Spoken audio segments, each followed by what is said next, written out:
Good evening, everyone, and welcome to round one of the WTCC, the World Touring Car Challenge. Round one at Watkins Glen. Season 2 this is. We ended off season 1 with a banger, and we hope to begin it with a banger at Watkins. This track, 7 turns, 2.42 miles long. It has 5 to the right, 2 to the left. It is located in New York, built or established in 1948. The schedule for today will be as follows. Race 1 will be 50 minutes. We have a 50-minute qualifying before that. Race 2 will be 15 minutes as well. A reverse top 12 from the result of race 1. Race 3, we will have a short break between race 2 and race 3 though. Keep that in mind. Race 3 will be 20 minutes long. A reverse top 18 from the race result 2. And the top 8 from qualifying will get 45 kilograms of ballast. We have 6 different cars out on track today. We have the Alfa Romeo Giulietta, the Audi RS3 LMS, the Cupra Leon Competition, Honda Civic, the Hyundai Elantra, and the Lynk & Co 03. Joining me in the commentary booth today, as always, will be Biggles. Biggles, welcome. Absolutely great to be here, mate. Of course, Watkins Glen, upstate New York. It's going to be a great track. It's going to be the shorter version of the track, as you'd mentioned there. So if you get toe, the boot, and the heel, that ain't going to happen. But we're going to have 24 of these gladiators going around this track, mate. So it's going to get pretty spicy and certainly action-packed of round one. There's a schedule. So look at that. There's classic tracks coming up there, mate. Brands Hatch. We go over to Sweden for a couple of those. I think. Can you help me pronounce round 5? Ballerbanen is round 5. Yep.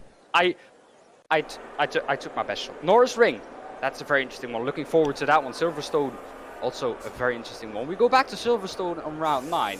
I do think we have 2 different configurations there.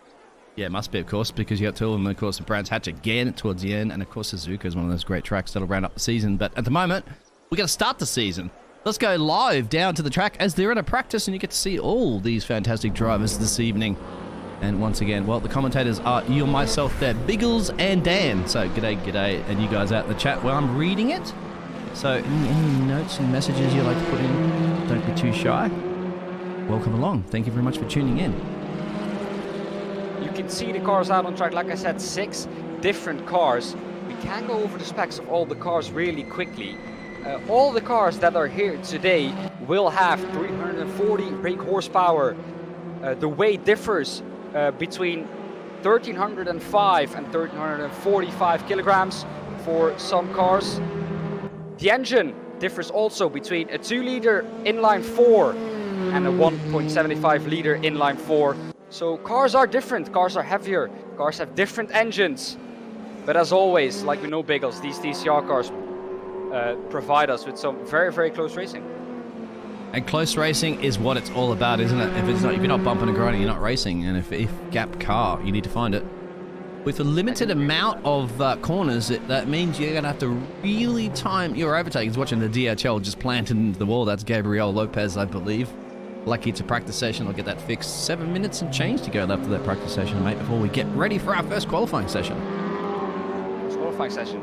Well, the thing on this track is, Biggles, you have such long straights, and you have only, to be honest, really 5 true corners, because the S's, we don't really count that as corners 2, 3, and 4. It's technically only 4 real corners on this track, because the S is, like we know, it's flat, so it is part of a straight.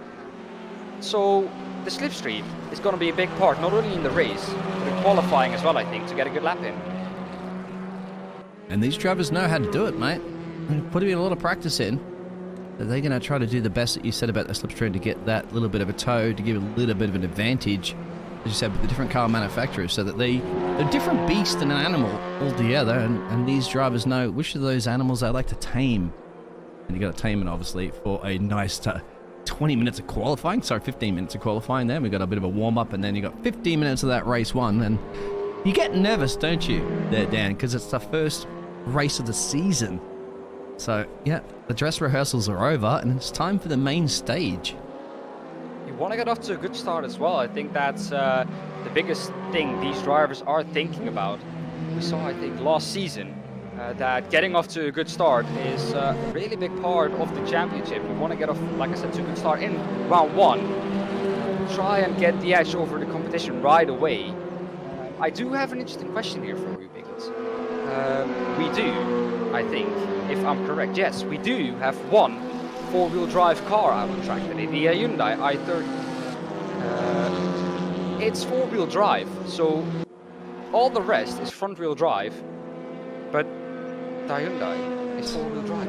Oh, that's interesting. I'm going to go on board with Hyundai right now. Let's go to the driver camera and feel how it feels to be in a 4-wheel drive. I'm used to a 4-wheel drive car, mate, and a 4-wheel steering car. So I have a GTR Skyline. I had a GTR Skyline back in Australia, so I know how it feels to have that full traction under you know, the control, the horsepower in the wheel. Will that make any much of a difference on a track around here with limited corners? Well, it is a couple of high-speed corners, and a couple of corners that are definitely not flat, like the outer loop we just saw. It's a very long right-hander, and although you do have the room to understeer a little bit to the outside, it's the thing with these front-wheel drive cars and 4-wheel drive cars is that you naturally you create a lot of understeer. So it is going to be difficult to master that. So I think we will see a couple of drivers progressing through the season. And yet to master it, and you can see at the moment they are mastering, because look at those time differences, mate. You're looking at, what are we going down to a second between P1 and P17. This is a practice, of course, but that is pretty close. It's a short track, granted. You're talking about 54 thousandths of a second between P1 and P2 in the timing, and then there's actually, believe it or not, that's a big gap back to P3. So are we going to be having to spot out for the likes of Fraser Roston, so I think, and Neil Krave? Let me tell you, I have done some broadcasts on MX-5s. These are, of course, all the same brand, all the same cars. And the thing that always amazes me with TCR especially is the fact that they're all different brand cars. We have Cupras, we have Hyundais, we have everything out on track. But they still manage to keep it that close together, although we do see now 2 Cupras at the top of the standings. But after that, we have 2, I think, Lincoln Co's, or 4 even Lincoln Co's. So we do see a little bit of, you know, more dominant cars, but that could be track related. So after that, it's manufacturer after manufacturer, and that always amazes me about these series, that even though they're different manufacturers, they always provide close racing. And you gotta be close racing here, mate, because if you look at that, there's traffic already around everywhere. You get up 23 cars, and if you're looking at some cars being about a second a lap slower, lap traffic's gonna definitely come into play. It's gonna be almost, feels like you're in one of those multi-class like Le Mans or some of that, isn't it? And you've got LMP cars trying to lap their GTs, but in this case, they're all, as you said, similar specs. But that will come into play, and because you're not going to get, there's no pit stops required, of course, because they're all pretty much short heats, per se. So yeah, you don't need to change those tires, you don't need to splash and dash. So you're not going to have any of that opportunity. The undercuts or overcuts don't pay off. If you do get ahead in the pit lane with some damage, then hopefully you got the duct tape ready and a bit of Gorilla Glue. Look at the traffic at the moment, as we're seeing right now. Alex tucked up behind. This is a slipstream that you probably mentioned, isn't it? Getting that nice toe. Yeah, you have to time it though, because you don't want to get tangled up with the driver in front of you. Neither wants the driver in front of you to be tangled up with you. So it's going to be the job for the driver to try and manage that gap. If you know the driver ahead of you is almost similar pace, like we see with Fraser Rostons and Neil Krave, there is 54 thousandths between them. If they go on a qualifying lap, I think Fraser Rostons will try and be around the half a second gap to get that slipstream, because remember, that slipstream does gain you quite a lot. So if you're right behind someone, you're gonna have to pass at the end of a straight to optimize your lap time. That's not what you want, being in qualifying. Just saw Neil go around exactly into the breaking point of 100-meter mark there, flying that car around. They will bounce up those chicanes, and that will lose you a bit of traction, of course, because you need 4 wheels to be points of contact on that. So most people forget the most important part of a car is those 4 points of contact, the tires.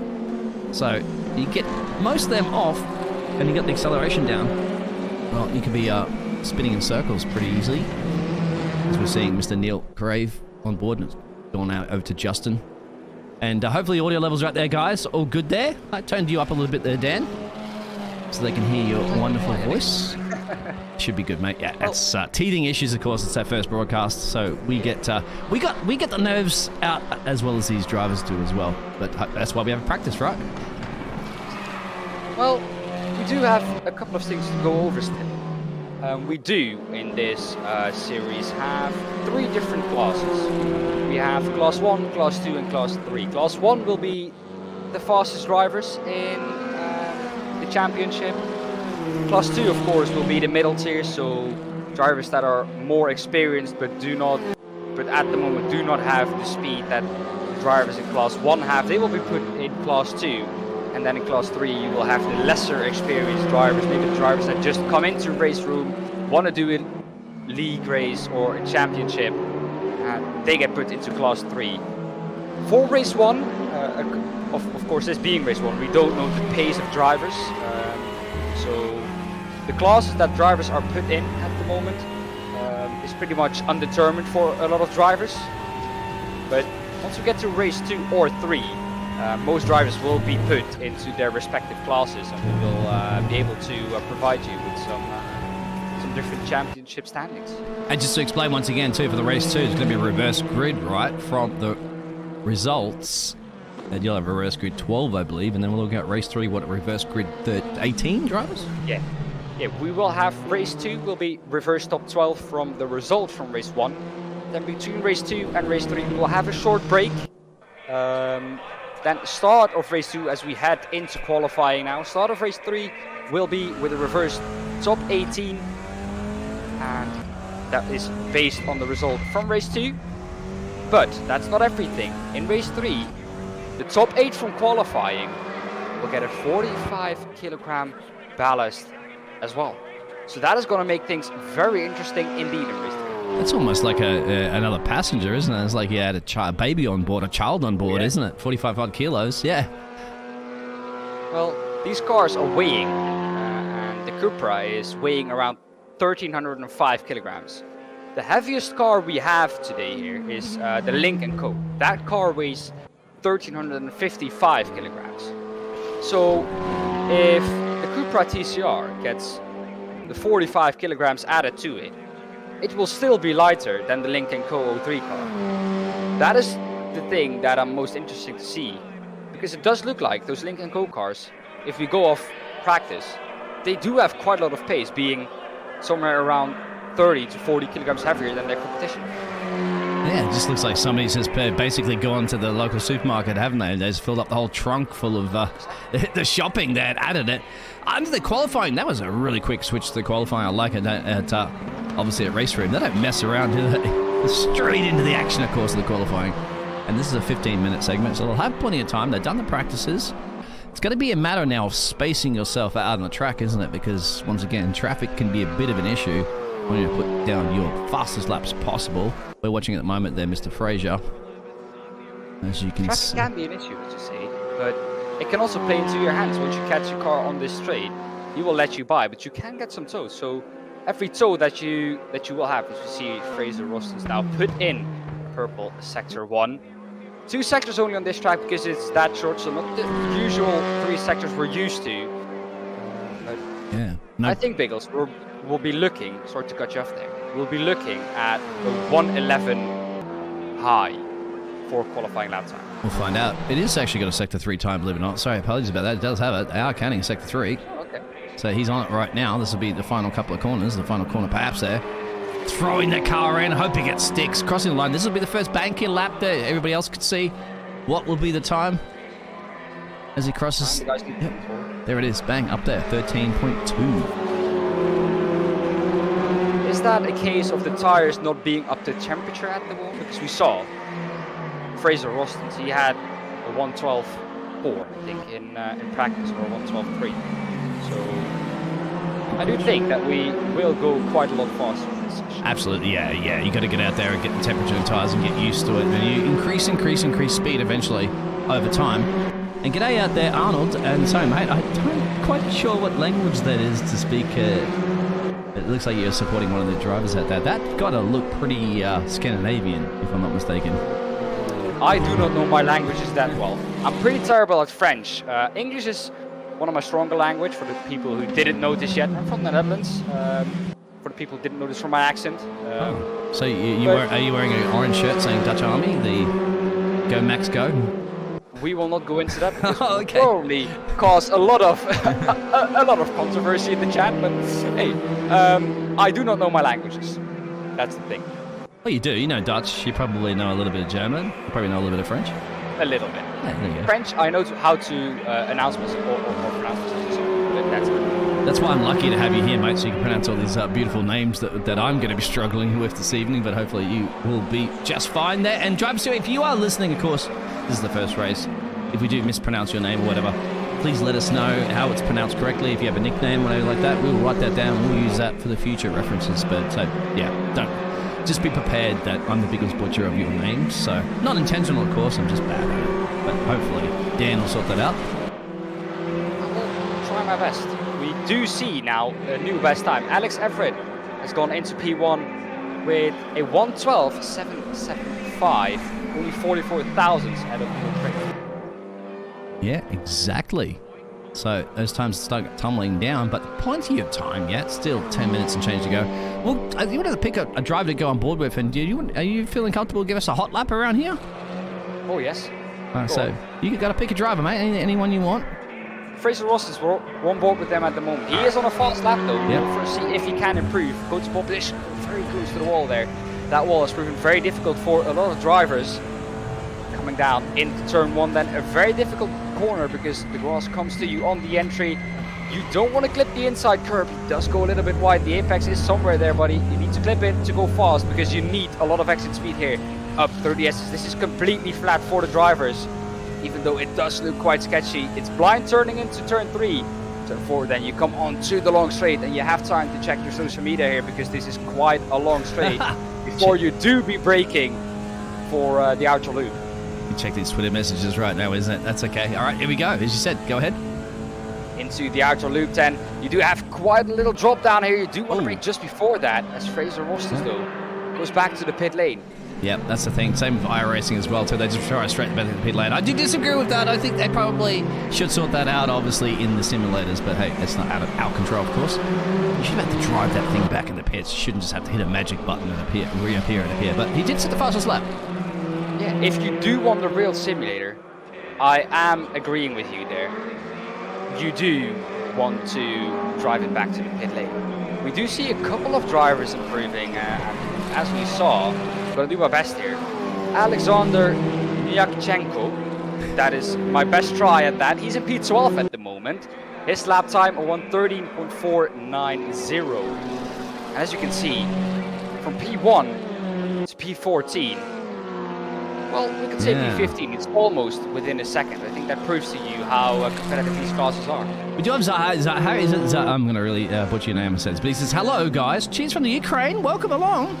New season, new championship. I wish you could participate, but my teammates are already there. You do. And I'm actually seeing a lot of Ukrainian drivers in here, and that's absolutely fantastic, guys. We all know the horrible things that are happening in the world, but you know what? We can unite everybody here and have a lot of fun racing. That's what it's all about. And I'm absolutely ecstatic to see that we do have a lot of Ukrainians on the grid. Brilliant. I thought that was just people supporting Ukraine, of course, but actually legitimate Ukrainian drivers on here. Even better. We do see Alexander Nakachenko now improving as I have another try at that name. Where can he improve to? Currently in P14. He will jump up, I think, a couple of positions into P8. Only 4/10 off of pole position now. His new fastest lap time a 1:13.081. Gabriel Lopez though, coming close to that wall. Very easy to tap it. You do lose a lot of speed. Where can he improve to? Currently in 24th. Up to P23 only. Yeah, up to P23. But come on, Gabriel, you're the closest geography-wise to me. I'm in Panama, so I know you're in Colombia. So just a little bit that I've been in Colombia as well. Beautiful country. So yeah. All right, mate. I'll have to drive. I can't drive down there, of course. There's no border, but I'll come down and visit you if you don't pick up the pace a little bit for the Audi driver of Mr. Lopez. I'm just messing around, of course. It's early days, mate. Still got plenty of time for qualifying. 7 minutes now, just under. Tartara into P8 he goes. He was in P11, does not improve in sector 3. Did he touch the wall there, Biggles? I did not see, but it looked like he did. Yeah, very much. I'm actually impressed that a lot of these drivers at the moment haven't been visiting the barriers too much, or the barriers visiting them per se. But look at how busy the track is, as you can see. As we go over to the Greek driver, I'd love to pronounce it. He can pronounce his name right. We love this one. You did nail it. Just Georgides. There you go. Georgiades. So if you are listening to that back, my friend, the driver, please let us. You could grade Dan on a 1 out of 10 on how he pronounced that one. As the camera switched back to Gabriel Lopez. I can speak Spanish, mate, so I can do a little bit of those Espanol nombres. Gabriel Lopez. Yeah. That's my best try at it. Yeah. He does jump up now. It's a P17, 1.1 only off now. That's quite a considerable improvement from him. Neil Krave here. He is a challenger for pole position. His lap time currently 1.33, or 133 thousandths off, 1.5, almost tenths. Can he jump up into pole position? It's definitely gonna be close. Was almost 1/10 off in the second sector. Does not improve in sector 3. That makes him stay at the time he has. 52 thousandths of a second, guys, out there would be about as thick, about as thin as the piece of paper of notes that you would have, mate. That's how close it is. Do see a couple of times in. Ooh, that is a little bit wide. That's probably a retirement, like an early retirement. Go straight. That's what you see people do it, don't you? In these simulators, they just go, I've done my lap, pin it into the fence. JC though, coming across the line, P26. One of the last drivers on the grid. We do have 27 drivers out here on the track at the moment. Can you pronounce his surname? No. Camarero. There it is. The N has a tilde on it. All right, so yeah, but Nick Krave still is going back to him, P4. And you know what I'm really surprised at, mate? And you know, we do love, you guys Dutch drivers, like, you love your motorsports, mate, but I don't see a single Dutch driver in this championship at the moment. Yeah, the only Dutch driver we basically have driving TCRs is, I think, Tom Cornell. He's quite a big driver here in the Netherlands with everything he does on social media. As we see now, Neil Krave improved. Does he? No, again, he doesn't. Only 18 thousandths of a second off his fastest time. So, sector 3 there, proving difficult for him.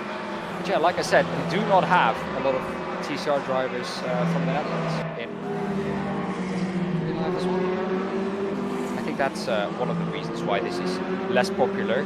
We have Rui Sousa now improving to P21. Fastest lap time, 1.2 off pole position. So we do come close to the end of qualifying now, Biggles. Yeah, I'm just surprised because I don't think I cast a lot of different leagues and stuff like that from around the planet in different games, and I always see a Dutch driver out there. This is the first time I haven't, but who knows? It's still early days. I still have some late drivers coming in. Well, we do see two Belgian drivers. Yeah, they should be good around Spa, shouldn't they, my friend? Or is that... Well, here's Norbert at the moment. You want to pronounce his surname there? Looks like the Italian driver. Or is that? Oh no, it's Hungarian. It's Hungarian, indeed. I think he did good. Yeah, the drivers are going to let us know hopefully after this when they do get a chance to watch it back. Of course, they're driving at the moment, and I do appreciate it. And drivers out there, I've said this before, you can get voice-to-text chats that work in YouTube and stuff. So if you want to chat to us whilst you're driving, you're allowed to. You don't have to take your hands off the wheel. Alex Everitt, though, I think, on a personal improvement. Yeah, right on cue, man. The camera switches immediately to it. Looks almost like a teammate, isn't it? Similar livery, so I presume they are getting a tow. Is that then the case? Does not improve in sector 2. 2.5 tenths almost up on his fastest lap time, on the pole position time. He does need a little bit more than that because his current lap time is only a little bit less than a tenth of pole position. We do see it's very, very close to the top though. Top 3 within a 10. Fastest third sector, exactly. So will they switch it around and allow his teammate to see that as we switch over to Robert. He's now coming into sector 2. I have to say, because I do love this Alfa Romeo Giulietta. It's quite a cute car compared to all the others. It does look quite small, I have to say. I'll take any one of these cars parked in my garage, mate. So yeah, it's fine. I mean, I have 4 garage bays, so I think I can fit 4 of them. You drivers, you're welcome to park them in my garage after. But no. Let's see how we go. I still like to take my GTR Skyline in there and give them a run for their money. That's a great car as well. Sadly that there's no GTR on this today. Yeah. I don't think they have. They're too quick for this class, mate. It's too quick for these cars. Vlad Tatar then coming to the line. He's in 8th at the moment, 5 tenths off of pole position. Can he improve? He was only 1.5 tenths, a little bit less up on the pole position time. He does improve, and that is a considerable improvement into P4. Brings him up to a little bit less than 2.5. Here's Fraser defending this possible provisional pole at the moment, isn't it? Because there's business there now. 1 minute to go. Now, he can do a couple laps if he's lucky. He's set the toe times at the moment. He's already got the top of the timesheets. Look at that, 20 thousandths of a second he's already got the gap there. Let's see if he can improve it even more. Set a statement. Throw the gauntlet down early. There it is. Fastest middle sector. Sliding that car, powering it, battling it tooth and nail. But he has traffic up the road, and that's caused him, that's his teammate even. And that's throwing that off. Now, he still has the pole, but that's definitely lost him that even more improvement. It was looking like he was going to improve by almost 2 tenths. Because, of course, keep in mind, the sector times you see on the bottom is the sector times you do improve every sector to the pole position, man. So he was improving there quite a lot. Qualifying result is on screen for you now. We do have Fraser Rostens taking the pole position with a 1:12.539. Autumn Makarov in second, Alex Everitt in third, fourth, Vlad Tatara, Neil Krave in 5th, 6th, Geoff Purkiss, Justin Welbeloff in 7th, Jan Trossard in 8th, 9th, Ian Dini, Alexander Nakachenko in 10th, Alex Ward is in 11th, Gabriel Varga in 12th, doing my best to pronounce these names right, Rem in 13th, did my best, Ricardo Pessoa Santos in 14th, Stephen Laban in 15th, 16th, Robert Stoughton, Anastasios Georgiadis in... What was it? You did... I can't remember. You did a fantastic job, my friend, going through those names quickly, and obviously there's a lot of them. There's 27. They're going to get ready now for a little bit of a warm-up there, just a couple of minutes. Anthony says, great commentators. Thank you very much, Anthony. I hope you're tuning in and having fun. Good luck and fun to everybody. Exactly, fun's the key word, isn't it? You are racing, you're battling... Yes, go ahead, sir. Anastasios Georgiadis in 17th, Norbert Juhasz in 18th, Anthony Hobbs in 19th, Elliot House in 20th, 21st will be grabbed by Rui Sousa, Gabriel Lopez in 22nd, Rory O'Shea in 23rd, love that name, Carol Smith in 24th, Greg Deakin in 25th, JC, as we call him, because that surname is way too difficult for me, in 26th, Steven de Grevelier in 27th. Those are all your 27 drivers.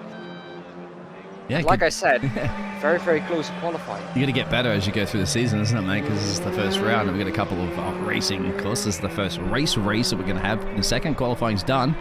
Nerves will be there when they're on the standing still grid to start. Everybody will have to get into those turns there. A lot of cars on track is going to be very interesting. It's going to be dicey, and, I don't say you take too many risks too soon just yet, because guess what? The standings are 0. Everybody's absolutely equal here. So you don't want to be throwing away any potential opportunities of getting some points this early. Although nerves are there, aren't they, mate? And drivers are drivers. Oh, yeah. Drivers are drivers, and if there's a gap, trust me, 9 of the 10 drivers is going to go for that gap, even though everyone is basically at the reset point. Everyone is 0 points, but if there's a gap, trust me, everyone will go for it. I mean, Dan, I don't know, mate. I might agree to disagree with that one. I'm early in the season. Once again, you're not like, okay, if it was, say, Silverstone towards the end there, and, you're down by a couple of points and you need a battling out in the championship, yeah, I'd say you'd be 2 for now going for it. But this early, I don't know if they want to risk it for the biscuit too much. Guess what? Welcome along, mate. Because out there, guys, this is the very first here, Crest Autosport's the World Touring Car Challenge. Round 1 is about to start any second as they're lining up onto the grid. 15 minutes of grueling racing we're going to have here. Who knows what is going to go on? What do you think? What's our sponsors, by the way, too, real quick there? We got a second to go through, obviously, one of our major sponsors. Say again, please, mate. I was Oh. looking at the timing screen. You're looking at the timing screen. We got to forget, this is our main sponsors. This is Apex Tracks there that is presenting our first race here of the season, mate. And we'll go through that in a second as they're gridding up there. But they're motorsport and motor racing. Wall art, aren't they? Art track sculptures manufactured using F1, Formula One, motorsport-inspired racing prototypes techniques. So make sure you please pay them a visit. All that information will be in the description, of course, for the channel. And if you do like us and you like our casting and everything, hit the thumbs up. We'll see, but we haven't done our job yet because we have racing to go. Oh yeah. Qualifying is now all left behind. We come to the 5 red lights for the start of Season 2 here at Watkins Glen.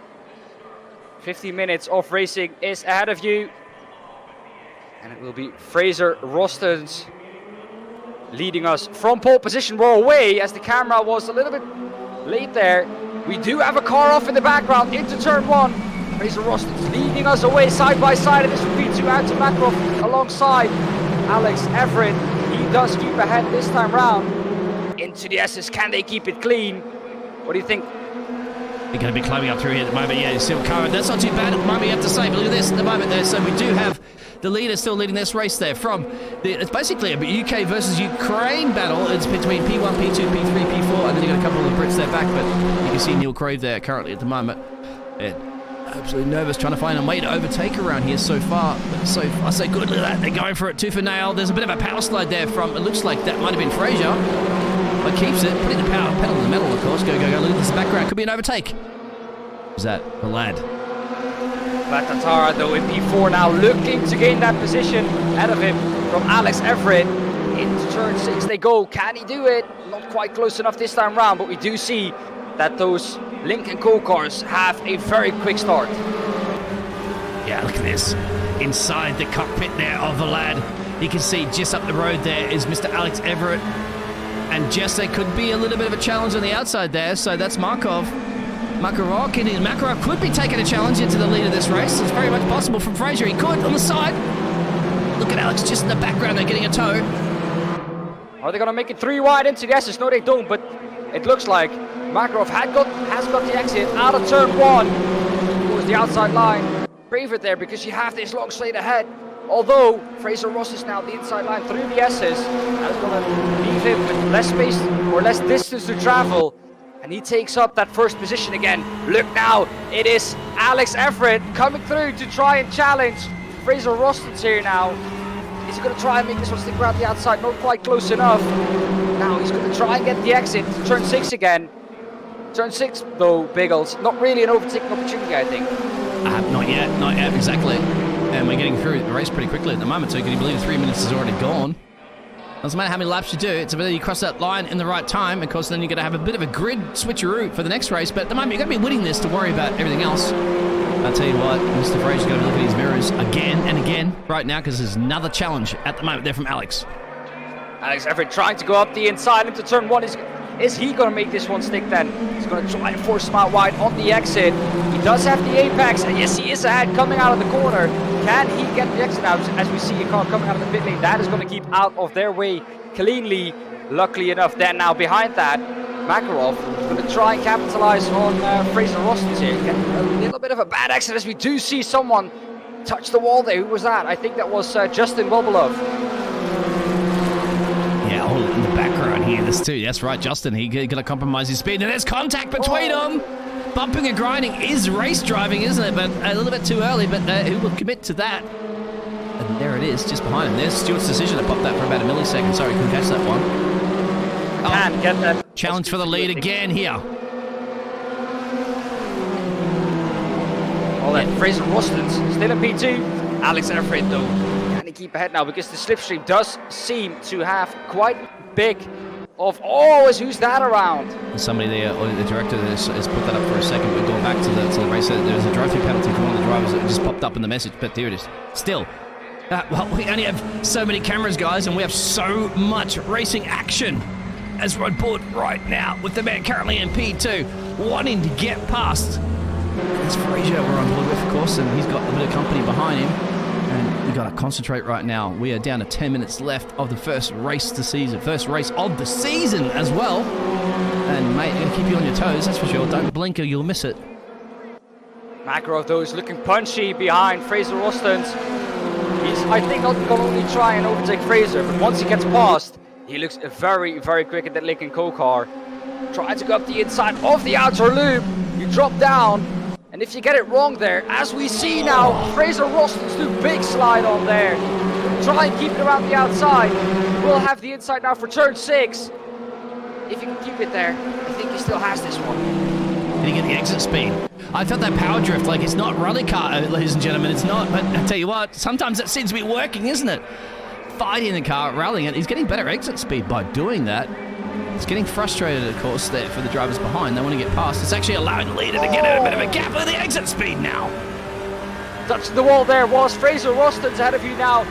Artur Makarov now has, I think, taken that position up the inside, but this has allowed at the front of the field Alex Everitt to try and get that gap up to about 1.5 seconds if he can do so.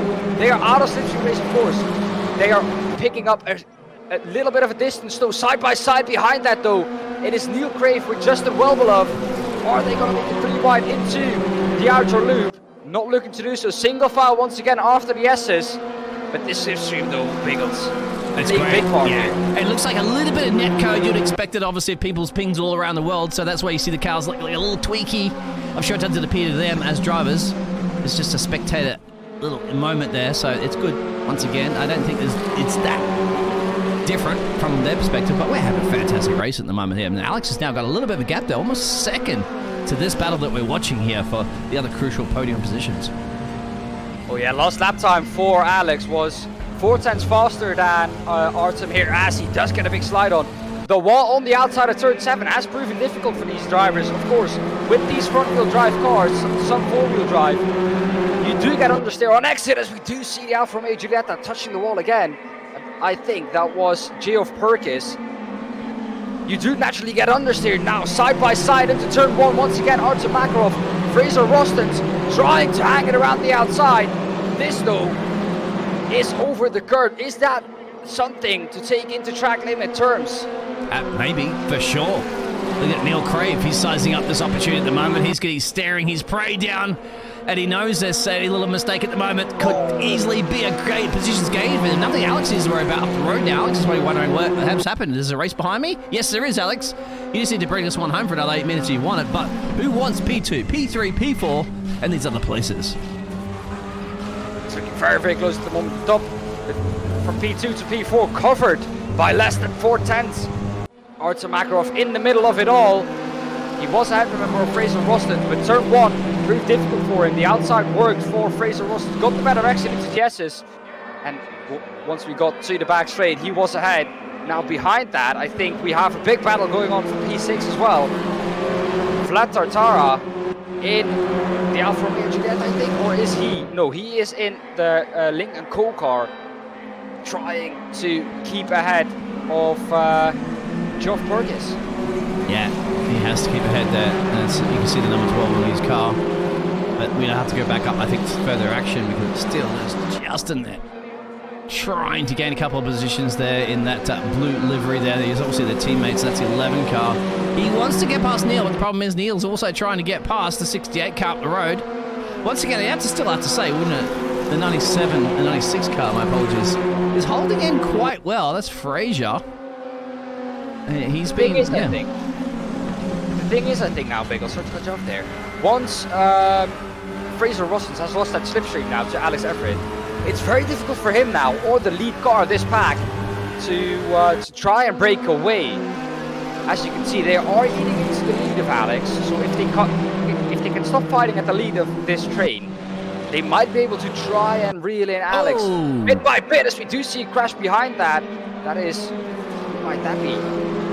Not really sure, the deliveries are all the same. Yeah, it's difficult, that's okay, but bear with us, of course, it's the first race. We're getting used to all the action. Drivers are not allowing us enough of it. Come on, guys, time your overtakes. Let us know. Look at this 55 run on the 55. 255 cars, how's that possible? Doesn't matter. Up the inside goes Geoff Purkiss. He's now up into P6. But as I said, slipstream playing a big part here, side by side though. Now, Tartara attacking Alex Ward. That might not allow him, as as they do go back to single file to try and attack Geoff Purkiss. Like I said, slipstream playing a big part. Not having slipstream for Geoff here, that is going to prove difficult to try and defend there. 3 wide going into the outer loop. This can not go right, as I said. And someone has to bail out, as they now do. Single file once again. That was so amazing racing into the outer loop there, Biggles. Absolutely. I was going to say 3 abreast. I was holding my breath, closing my eyes, thinking, okay, somebody's visiting a medical center, but no, they did survive. Somebody did have to lift. Biggles, a little tip there. You don't want to close your eyes, because once you do, you're gonna miss a lot of action on board now with Neil Krave in P3, trying to make that pass on Fraser Rostons. The gap at the moment underneath 1.5 tenths. Into turn 1 we go, trying to compromise his entry a little bit for the exit. Looks like Fraser Rostons though has that exit nailed down, Biggles. He has. He's been drifting that car quite a bit. I'm surprised he's laid off a little bit more on that drifting, but somehow it just seems like he's getting fantastic exit speed out of the corner, making it difficult then as they're trying to line him up on the straight to get an overtake. So it's paying off for him. He has to hold it off there for basically another 4 minutes and change to either get that P2 position. I don't think anybody is within Alex's reach at the moment, unless Alex makes a mistake. Let's not tell Alex about that one. Alex Everitt leading this race, but there it is. Oh, there's a drift again. See that? Just so much more drifting in that Fraser's car. There's a light rear end these cars, because all the weight is probably to the front to try and get the traction down out of the corners. Braking though will be quite to the rear, and that is why I think you do see a lot of drifts. The braking bias to the rear will mean that the rear is loose on entry, but it does mean that you will get a little bit more turn in with these cars being understeer. You do want that rear end to be a little bit more loose and try and get a turn in that way. A little bit further back though, I think the battle for P7 is as close as it has ever been. Geoff Purkiss only a tenth now ahead of Vlad Tartara. The exit though for this Alfa Romeo Giulietta proving difficult. I've read the rules before here, Biggles. Yeah, what's and the white line, yep. The white line, in this case the yellow line, is stated as being the track limit. So I've seen quite a lot of cars going over that, so that might be something that the race director and the stewards will be looking into. We won't go into that too deep now, because we have a couple of fights out on track for P12. There's a massive fight going on. Gabriel Varga, the Hungarian driver, trying to attack Alessandro Nagachenko. That gap now back up to 3 tenths. Let's go back up to the lead of this race at the moment, because look at this.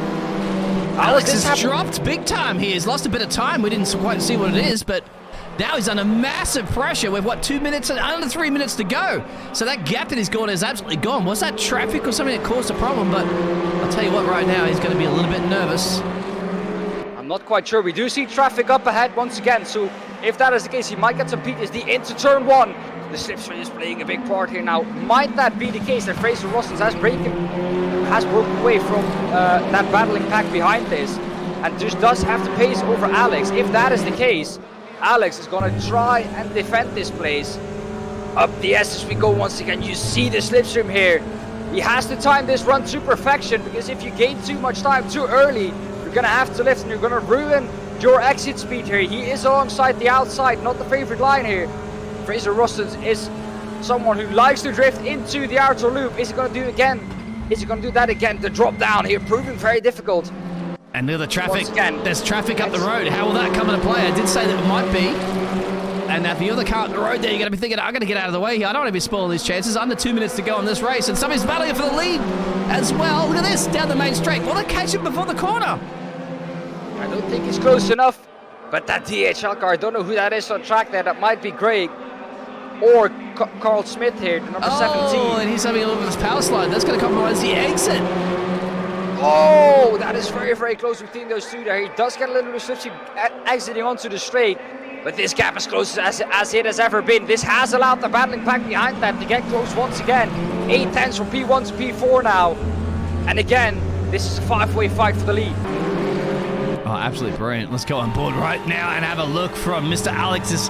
Look at that. Look how close. There's a bit of a butt reminder there from Fraser. I'm here. I'm in town. I want to win this race. Alex is like, well, if you want to win this race, my friend, get past me, because you've got about a minute to do it. But look behind.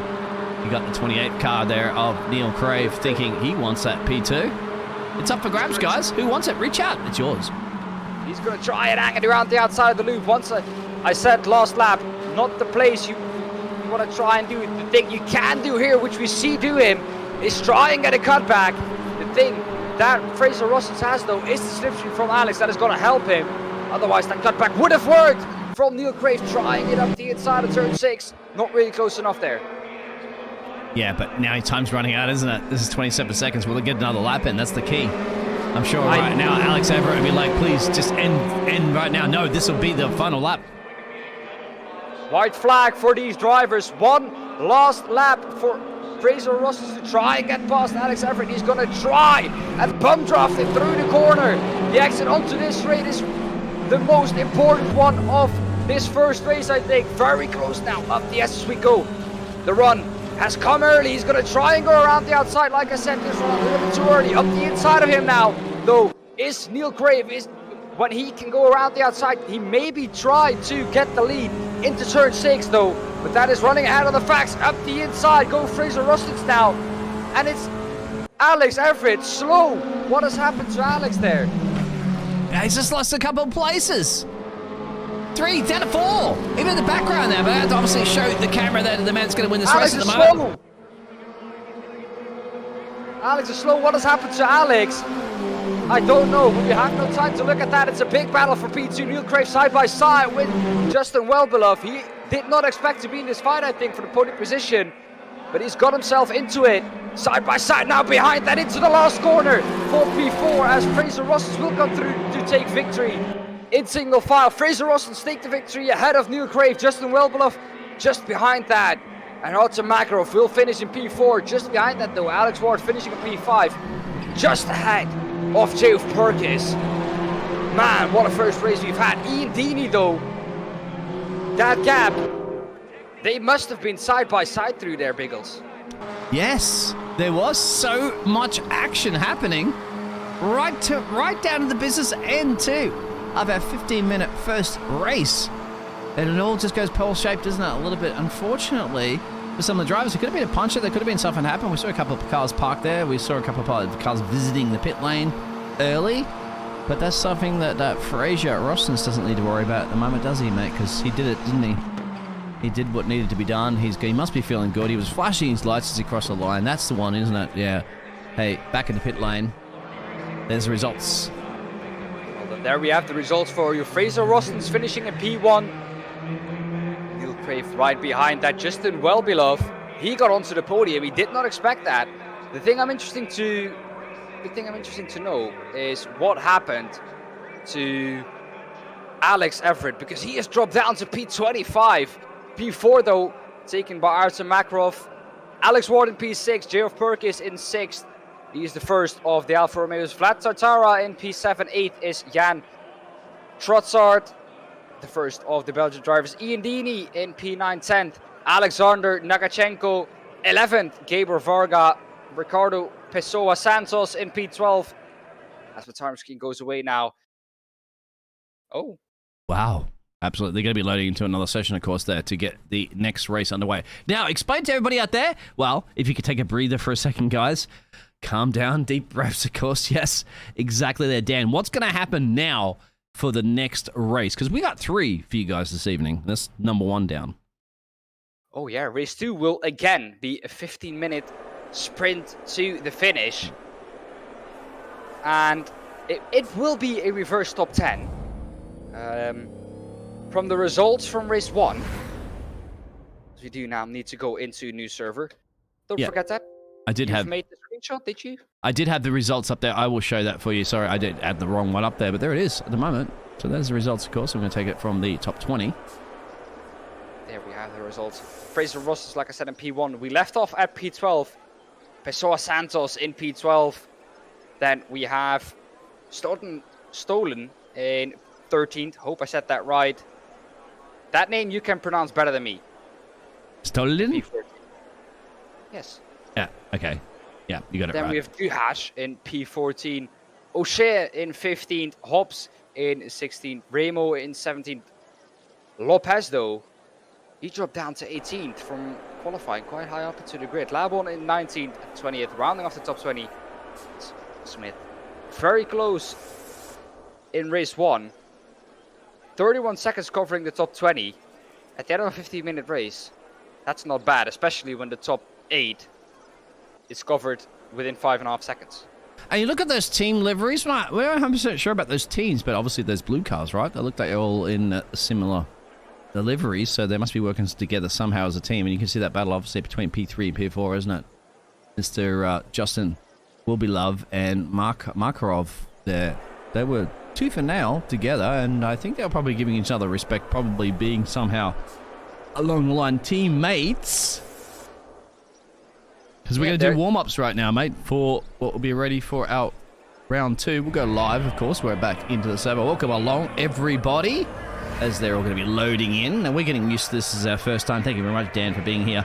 Well, this is obviously put together by the fantastic man himself, isn't it, Mr. James? Would you like to explain about Mr. James Broadcasting Network?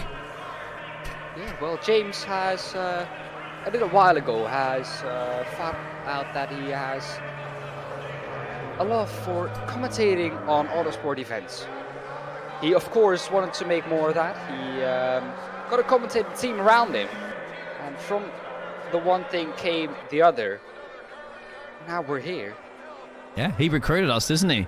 Us being Biggles and Dan, as you can see there at the moment, as your commentary team this evening. And I hope you guys are enjoying it once again. If you do find our commentary and our broadcasting nice and you like it, give us a thumbs up. That'll support everybody here at Crest Autosports, of course. Make sure you subscribe as well. Turn on the bells. Oh, yeah, you have to. That's I didn't even ask that. I would assume that would be like mandatory requirement, guys. It doesn't cost you anything, you know. It'll just appear in your YouTube feed when you're looking at how to get faster around this track, of course. Well, it might come up in your recommended suggestions.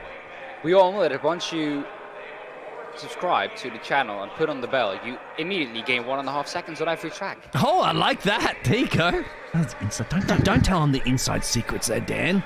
They're going to get used to it. Well, guess what, mate? We're ready to go. It's going to be a race there. They already had the little practice sessions over again now. Reverse grid, right? And the reverse grid of how many? Reverse grid, top 12 on the result from race 1. There we go. Apologies about the first race start, and we'll see if we get the cameras right for this one, mate. Because once again, you know, it's a dress rehearsal. We got to get it right at the moment. We'll get it. We will get it right. 5 red lights are on, though. They're out, and we're on their way for race 2 this evening at Watkins Glen. It's Ricardo Pessoa Santos leading us away into turn 1. Gabor Varga behind him. Alexander Nagachenko in third, side by side with Gabor Varga. He's going to have a little bit of a bad exit though, and that will allow Ian Didi to try and take a look at the inside. Not really able to do so. Geoff Purkiss gaining the track position there over Jan Trossard in P5 and 6 respectively. But at the head of the field, already a gap of 4.5 tenths almost for Ricardo Pessoa Santos. Ricardo, the Portuguese driver, of course, there. He's not used to being at the front of this race, but that's what you get with the reverse grid positions there from Gabor Varga. I'm not even going through those names there, of course, in P3. I'm not even going to try to pronounce that one. That's up to you. But look at this. Early days, early battling. Once again, they're used to it for the first heat, the first race. Now, that's crunch time. We do see a couple of drivers go wide at the front of the field, though. Ricardo Pessoa Santos has lost the lead to Gabor Varga. He's not going to try and build that lead. I did not quite see how that happened, but now we have someone going really, really wide. I think that was Vlad Tartara, if I'm correct. Yeah. Now Ricardo Pessoa Santos losing another position to Alexander Nagachenko. He's not going to try and chase down Gabor Varga ahead of him, trying to not get away. Trying to not let him get away. Side by side into turn 1 now. Geoff Purkiss together with Ricardo Pessoa Santos. He will have the better exit. Can he try and defend that? No, he can't. At the moment, still side by side, going on through the S's. He is somewhere on our outside. We're single file once again. This is what you love about a reverse grid scenario. So it's not always going to be who's going to be the quickest on track. It's going to be who can maintain the overall pace in certain situations, and this is going to help Gabor, isn't it, leading this race? Look at right down the road here, and you can see the 55 car, the 69 car. There's 100 trying to sneak at the inside there, and that's getting spicy for sure. Who's going that's wide? Way too wide for Ricardo Pessoa. Into the fence, but I think he keeps it out of the fence. A little bit of nothing that won't buff out, but like they're dropping like a Bitcoin exchange, but further up the field. That has dropped him back down to P12. So from leading this race after the first corner by 4.5 tenths, He's now back down to P12 in, what was it, 1.5 laps. That is how it can go in these TCR cars. Yeah, because once again, they're not used to, perhaps in those reverse grids they're leading it. So that's something you will learn over time.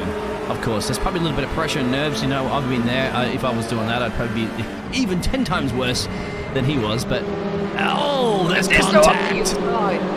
Contact though between Artem Markarov and who was that? I think Neil Krave. Jan Trossard, that was the one who made contact, I think, together with Artem Markarov. But yeah, just a little bit clumsy, I think, to turn 1. Not really any room to, or anywhere to go for Artem. Look at this now for P2. Geoff Purkiss side by side in the Alfa Romeo together with Ian Deeney. He's going to have to try and hang it around the outside. He's not able to do so. Might he get the better exit? It looks like he does. And the key is that, let's look at some of those big ups. Neil Crave's in P8.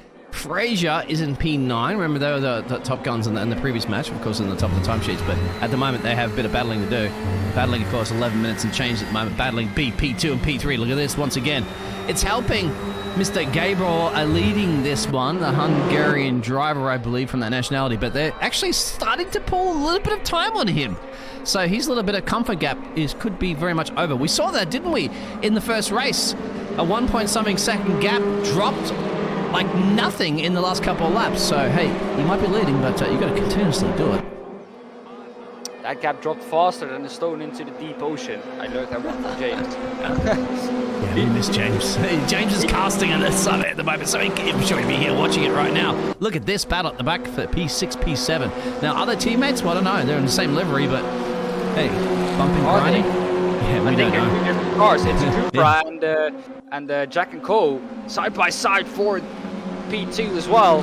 Behind that, though, I think it's Alexander Nagachenko who had to slot in behind once again. They are pulling the leader in as well.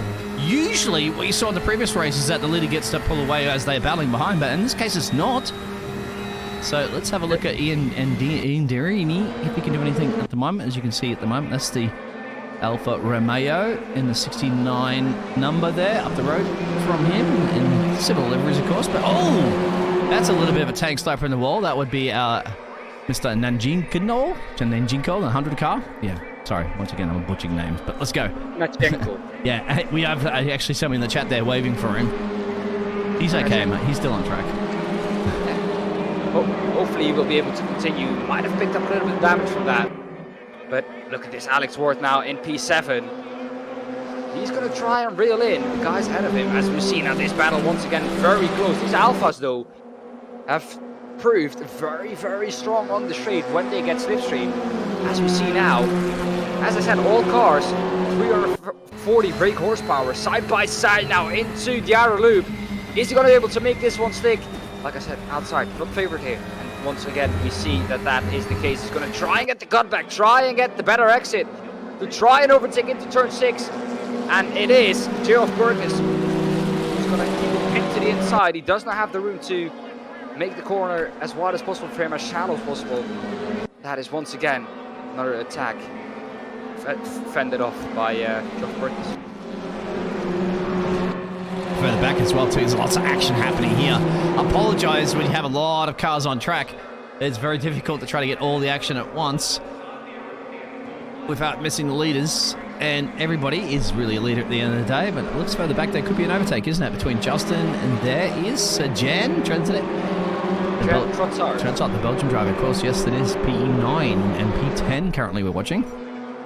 Look who's behind that though, the reverse top driver Fraser Rostons. P11 already. Can we take a look though at the man in P13, Alex Everitt? He has done a stellar job cutting through the field in P13 already. Remember, from P25 on the grid, he's now up into P13. He has done a stellar job cutting through the field there in Biggles. Yeah, points. That's what he wants, isn't it? Overall points is key. Absolutely. I like that stellar job, of course. Yeah, keep your head down. Over a season, like you said, consistency is going to be key. You want to be in the points every race, side by side at the end of the field, though. Ian Deeney trying to make that move finally on Geoff Purkiss, side by side into the last corner. The understeer is going to keep bit very tight for these two. They don't hit the wall, and side by side they are further back as well. Teammates ahead of each other though, or ahead of us now. Side by side going into turn 1, Vlad Tartar and Artem Markov. Oh, we do see a car coming up the inside. Who was that? I think that was Alex Ward. Is it? Yeah. So Najiko's dropped a lot of places here. Down to P7, struggling right now. Did he get the damage from the earlier tap in the wall? Something's happened there. And big time struggling, dropping a couple of places as we're seeing a little bit of an overtake here for P4, P5. We're on board right now with Tarara. Go ahead. Though there's a big fight into the outer loop, side by side. Is Indini gonna keep this one though? He's again gonna have to do it around the outside. He does hang it around the outside. This is a beautiful move if he can finish this one. He will now have the inside for turn 6. He does manage to finish it. And that is a beautiful move around the outside of the outer loop there, Biggles. Taking him some time to do it. As he sized it up, it's taking him about, 9 or so minutes to get it done, and it has. And now he's going to be sizing up the man that's leading this race, but could he be too far away? 1.6 second gap now. As you can see, everybody all piling around for the other places on the podium, and then the podium's still up for grabs, of course. Well, it's definitely very close to P2, P3. P1, though, after all this fighting, Gabriel Varga has been able to pull away quite a lot there. Gap is up to 1.7 seconds here. Let's not jinx it, but remember it happened in the previous race as well, too, and that gap just disappeared. Like, as you said, a stone dropping in an ocean. But look at this battle here. Really, they're in the wars. They're going for it. Tooth and nail, of course. Hey, well, it's not 0 points anymore because we had one race, but still, you got plenty of opportunities of getting a whole hurl of points and one more race after this, remember? Oh, yeah, Vlad Tartar going to try and keep the outside here. He's going to try and do what Ian Deeney did last lap. Not going to be able to do so, but he has got the position over Geoff Purkiss. And he now struggling in that Alfa Romeo for traction. Struggling to try and keep Artem Markov and Alex Ward behind him. They are now side by side behind him. Going into turn 6. Oh, so close. Vlad Tartar here looking up the inside of Ian Deeney. Can he make the move? This is turn 7. Very tricky to do it here. He's going to try and get the exit, but as you can see, a lot of understeer in that cone. Yeah, you got to get a perfect exit. The car's just in the middle of the track, isn't it? It's very hard to overtake. You gotta get time it perfectly. Maybe the 68, the 55 could be thinking about this as well. That's for P5, P6. They do keep it clean this time round into turn 1. The 90 it's called for, I think, if I did my track research correctly. Side by side. They're gonna try and make it behind us as well. Alex Ward trying to attack Artem Markarov. This name reminds me of Artem Markarov. Alex is looking great here. You can see, well, Alex is going to look at this at the road. Where's Alex going to go? He's got nowhere to go. He's got to file in behind somebody and just pray that they make a little bit of a mistake and try to do an overtake. Once again, well, an overtake got 4 minutes and change to go here at the moment. Once again, our race leader has a second gap? 1.1, so that gap has come down quite a lot the last laps. But what is happening to Geoff Purkiss? Once he's lost P2, he's been dropping down the field like a stone. I'd say that's damage for sure, isn't it, mate? You wouldn't be losing that much pace. Yeah. Yeah, he's definitely got damage. Look at that. He's got no exit speed. He's got to struggle on the main straight. This could be a pretty much easy, well, I wouldn't say easy, of course, but Alex should be able to get up the inside. Overtake further up there, 12 and 68. That's for both of our Ukrainian gladiators. That is way wide, and that is going to allow Geoff Purkiss to try and get a run on Artem Markarov. He is now going to try and do something into the S's. The S is not really the part to get a run, but he's struggling for straight line speed, even in the toe. That is why he's losing that much time. Behind him, though, Alex Ward. He is looking punchy to try and get past before even the outer loop. Yeah, look at Alex. He's hungry like a wolf. Problem is, time is not on your side. 3 minutes to change to go. You got to get something up the road there. You can look at that. He can see the action. There's dirt sprayed up on his windscreen. He's got an overtake, I think, on the left-hand side. Yes, he has. He got it cleared. He's cleared Geoff, but now he's got up the road. He has both of those fantastic Ukrainian drivers to deal with. This is all helping our race leader. Oh, there's the touch. Does he go off, though? Oh, that is oh so close. Touching him on the rear wheel. He has a little bit of a bump and run, like we like to say in NASCAR. He does get Does he give him the position back, though, is what I'm thinking. No, he doesn't. It did look like for a second he was going to do so, but that is a little bit of a bump and run. And they now really do bump into each other. Valentine, this is for P2 on the podium. This is allowing, remember, to Geoff Purkiss to run away with this one. 2.5 minutes to go here. Around the outside is Alex Ward as well. He's now going to try and spoil this party for Ian Deeney. The two Alfa Romeo Giuliettas touching each other, dropping down the field like a stone now. Both probably got damaged or chewing through the tires.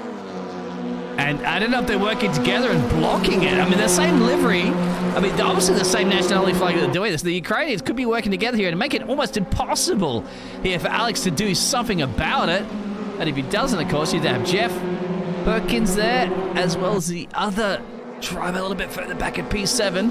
There, yeah, forget about P1 right now. I have to say 1 minute and just under 2 minutes to go. That's Gabriel Varga's race to win. You can see him just go through the camera there, but this is it. Battle for P2. Just like the previous race, almost, up to the end.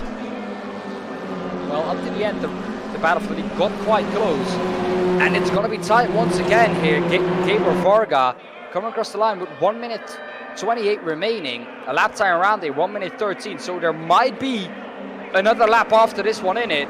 It depends what Gabriel Varga is going to do. But it is look at Alex Ward though, like I said, looking really punchy, trying to get onto that podium. And his, what is it? Let me take a look. I think his Cupra is working perfectly in these conditions. But have a look at this. This is the thing I had to say. If the Ukrainian drivers and nationality-wise at least working together. Because what they're doing is that when they come into a corner, they're going to essentially go side by side, and there's nowhere for, look at this, see, nowhere for Alex to go. Alex is going to send one up the inside, it's being cut off. And yes, they're playing strategy games right now, mental games. That's got to be upsetting Alex. But hey, it's legal, you're allowed to do it. But of course, it could work, it could backfire as well. You could easily collide with each other, and then all of a sudden you're going to allow Alex to go through, Geoff to go through, Ian to go through. So how's it going to pan out? Yeah, as long as they stay side by side, there's no way for Alex to pause in any turn whatsoever. Artem Markarov though in P3 now. Looks like he doesn't want to keep in position for much longer. The fact that we're now onto the last lap, because he's going to come across the line with some time left, 15 seconds left. So this is the last lap of race 2. Artem Markarov. Is he going to try and do Vlad Tartara dirty here and try and overtake him on the last lap? What do you reckon? You have frustration creeping in. But remember, this is only race 2. We have plenty of races to go. It'll be a reverse grid. You got to think of a long season here. You got to think, if you make a mistake right now, you're on the fence, you've lost all those points. So, would you be happy to settle for a P4? I would say yes. I don't think it's going to be easy to send one up the inside here of these drivers. And you're going to be risking it. They blocked it again. Look at this. They blocked him. He's got nowhere to go. And he's getting desperate. They pushed him up on the inside line as well. I have to say, they're on the racing line. He's desperate. He's creeping in. You got to be patient here. If you don't, you could potentially lose your P4. They did have a touch there, though, but at the front of the field, it's Gabriel Varga, I now think, who's going to come through. A little bit further back, though, we see them side by side, almost the two Ukrainians there. But Gabriel Varga led this one from lap 2 to the finish. He's going to come through with a gap of 2 seconds. Behind that, though, really close to the finish. Vlad Tartara, Artem Markov running down side by side to the finish. And that gap, less than a tenth at the finish. Alex Ward, though, has to settle for P4 in the end. I'd take it. I would take it any day of the week. I'd say it's brilliant strategy. We don't know if their teammates, of course, there. We know their country, their fellow countrymen. I'll tell you what, yeah, if I'm a fellow Aussie next to me, mate, I'll be looking out for my Aussie mate every day of the week. And that's got to be frustrating, isn't it? Definitely, Alex. Geoff, who's your biggest impressor? I'd have to say on that one. You got to understand, too, that we had Neil Krave finishing P10. You can go through those results in a second, of course, there. Fraser Ronstans also finished in P7. Remember, it was a reverse grid, so they had a bit of work to do in those results. Well, the man that impressed me the most is Alex Everitt, as you can see, into P9. What a drive from him. From P25 on the grid onto P29. That has got to be a driver that is worthy of driver of the day as well. I think this performance, if we don't see anything happen in race 2, in the 20 minutes race, this is, wow, what a drive from him. We will go over the results in a little bit time. We do know that Gabriel Varga has won Vlad Tartara in P2. P3 though for Artem Markarov. That name though keeps reminding me of Artem Markarov. It's reminding you of a quick driver. I can guarantee that right now. Race 2 results are there. So there we're going to get ready to go back over those results for us to check it out while we get ready to load into the final race this evening. The only difference, of course, in the final race, my friend, will be the fact that we're going to have a reverse grid from 18 places, not just 12 in the previous one, and the ballast that you mentioned, right? So now you're going to go to the local grocery store and open up the boot, the trunk, and slap in a whole bunch of weight. Well, the thing is, could you slap in just a lot of drink and then try and drink it all during the race? You talk to Kimmy about that, mate, because I don't think he got the drink, exactly. did he? He will not have the drink. You were going well there. Then. Yeah, go ahead. Well then, Gabor Vargal finishing in P1. Tatar though finishing just behind him. 2 seconds was the gap in the end in P2. Markarov in P3, fastest lap though by Alex Ward, showing that he had quite a lot of pace. A 1:12.5 for him there. Is that a 1:12.5 dead? No, it is not. A 1:12.506. Well, sorry, I've got a little bit of team radio there coming in. Alex said he ran out of fuel, by the way, so that was it. Very interesting. Go ahead. He had the fastest lap. Is that Alex Ward? Or Alex Everitt? No, Alex Everitt ran out of fuel. My apologies, not Alex Ward. Okay. Yeah. Sorry. Purkiss then in P5. Dini in P6. Rostens in P7. Well below in P8. Where? We'll get to him in a bit, I think. Everitt in P9. Krave in P10. Trotsard in P11. Nakachenko in P12. 13th for Remo. Pessoa Santos in P14. Keeps being difficult, that Portuguese name, although I do love it. House in P15. O'Shea, the best name in the field for me then to pronounce. Love it, those Irish names in P16. Stoden in P17. Juhas in P18. Laban in P19. And Lopez rounding off the top 20 once again. Well then. Yeah. Well then. And I have a little bit of update there from Race Control saying if they are in the same livery, then they are teammates. So there you go. Okay. So we did see that working together. Obviously, don't these Ukrainian drivers brilliantly working together and making sure there was no possibility whatsoever Mr. Ward can find his way past. Even though he had the fastest lap there, I'd have to say brilliant strategy. I've seen that before in motor racing leagues, in the past where, did you notice that they were line astern behind each other and then as soon as they came to the corner, they went side by side there? Where do you overtake when somebody does that? Yeah, well, coming into, I think, the outer loop it was, the long right-hander, the last lap, I do think, of course, that Alex Ward was kind of forced off the track. I've read the rules here. I've done my homework. I've read the rules. You need to be alongside. You need to have your front wheels alongside or past the rear wheels from the car that you're trying to overtake for more than 1 second, and then that car cannot push you off the track or cannot cut you off anymore. Otherwise, that will be given a penalty or a warning looking at the incident, of course. Oh. So, I do think, I did not look at it completely, but I do think that we did have a front wheel, at least alongside, for more than a second. Although it was a late launch. I don't know for sure. I'm not going to speculate about it, or we can only speculate about it. But that could definitely have been the case. But I think, Biggles, we do now go into a little bit of a break.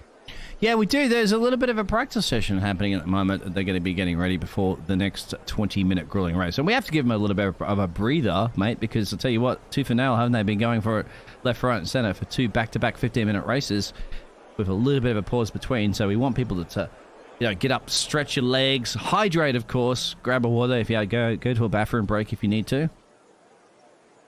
And, you guys can chat to us, of course, out there. There's Mr. James there. Robert said it's stole 10. I can get the reference to that one. James. Well, thank you very much there, James. Listen to the commentary. Amazing. More facts there from Dan. Dan Bleep, say? Pronounce your surname again, Dan? Well, a couple of weeks ago, I think 2 weeks ago, 2 or 3 weeks ago now. I did a couple of maths. It was a radical race. The gap was 41 seconds. This was the case. 41 seconds was the gap at the front of the field. 40 to 41. The pit lane time that it took for a driver to drive down pit road with a pit stop, a very short one, was 41 seconds on average. So I thought, you know what? This is going to be really, really close come the exit of pit lane here. What I forgot though was the fact that you are driving in pit lane and you do not lose the 41 seconds. You lose around 75 to 80% of that time. So once he got out of the pit lane, my maths were off by around 8 seconds, which in motorsport terms is, it's around the world and back around the world. Yeah, you're fired, my friend. When it comes to motorsports racing, if you're 8 seconds off as a engineer, of course. But hey, it's learning, isn't it? Hey, we make those mistakes. Absolutely. That's the reason why these teams don't have you as an engineer. But I'll tell you what, I'm glad to have you up here in the casting box, giving me all that technical information and making sure you're making all those notes about that. Because, mate, yeah, it's just hard enough to keep the cameras on these gladiators out there in this arena, isn't it? It is like a battleground, isn't it? Tooth and nail. It was side-by-side action, I think, for race 2, for like 15 minutes long. For the people who want a little bit of an insight how it is as a commentator to prepare on a race. A quick little insight. I think Biggles has been busy for over a day with trying to get everything up, of course, as you can see. The schedule out on your screen again. As you can see, race 3, 20 minutes long. Reverse top 18 based on the result from race 2 that we've spoken about a couple of minutes ago. I think around 5 minutes ago. So if you missed that, go and watch it. It's 5 minutes back. You have 5 minutes time to do so, so quite some time. If you do need to go to the bathroom or anything, do that now. Make sure to get comfy, because after 5 minutes, we will once again get into race 2. 20 minutes long. Get your chips or whatever you want. Get your fishing chips. I don't know, fries. I don't know what you want. Get it ready. Get your drinks, because you're going to be in for another thriller. And as we look at the calendar, it's not only this race that it's going to be a thriller, but every track that I look at here, I think, well, that is going to provide some amazing action once again. I'm just glad, mate, because, you know, I'm in the Americas. You flew over here. So, yeah, we're going to be flying over, obviously, on the Crest Autosport jet. So, by the way, too, when you did fly over, mate, did you have the chicken or the beef? I had the beef. I had it medium. I like my beef medium. I don't think they give you a choice, unless you're at a private jet. Did you take the private jet? Yes, of course you did. I flew coach, my friend. What's going on here? Yeah, okay. Global emission. I will promise next time I will not take the private. All right, you can sail across if you want. It'll take you a little bit. Brands Hatch is next, mate. So I got to fly over to your neck of the woods, and of course most of the Europeans on the grid. I don't actually see anybody from the United States. In fact, there was only one Colombian driver in here. So he's in my time zone. Apart from that, everybody else is in the European time zone. Yeah. But hey, getting back to the thing I said over inside for a comment. You have been busy for over a day trying to get every camera in the right place and everything like that. You've been working with the league organizers. Mr. Alex. Yes. While he was doing that, I kept myself busy with trying to gather information as much as possible. And trust me, and this is not a lie, I am not capping here. I have read every single line in the championship. I'm not saying that I remember, or in the rules. I'm not saying that I remember every line, but I can comfortably say that I do remember quite a lot of it. It is handy to have, because like I said, I knew that the white lines were there to be noted as track limits. You cannot go over that with all 4 wheels. I thought you said yellow before. They're white now. Yeah, it's white, but on this track, of course, on the inside, and once we go up to the S's, you can see here, along the curbstone, there's a yellow line and not a white line. That is why I said yellow line. And if there's no line, it's the track edge which will do that. So then you can go over. If there's a curbstone that is less than a car width, you cannot drive over it. with more than 2 tires. Ah. So, some interesting dynamics there, looking at the track limits. And you found that out, did you, Dan? Because James took you for a spin around this track a couple of times. He didn't take me because I won't ride shotgun with him.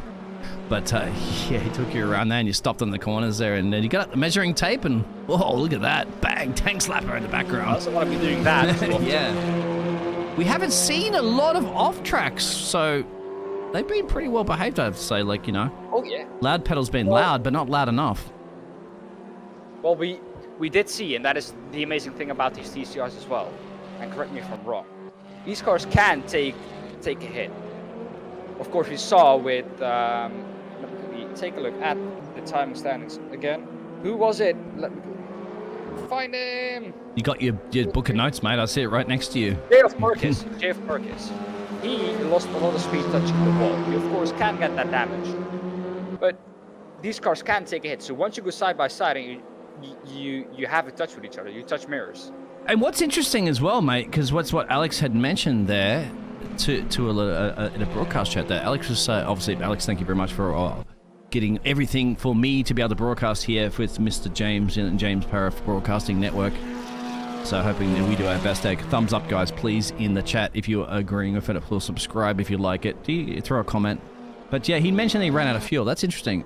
So there's no fuel stops, but can you underfuel the car? Obviously. Yes, this is open setup, of course, so you can take your own fuel. And if you get your calculations wrong, you're very much in the mud, like we saw.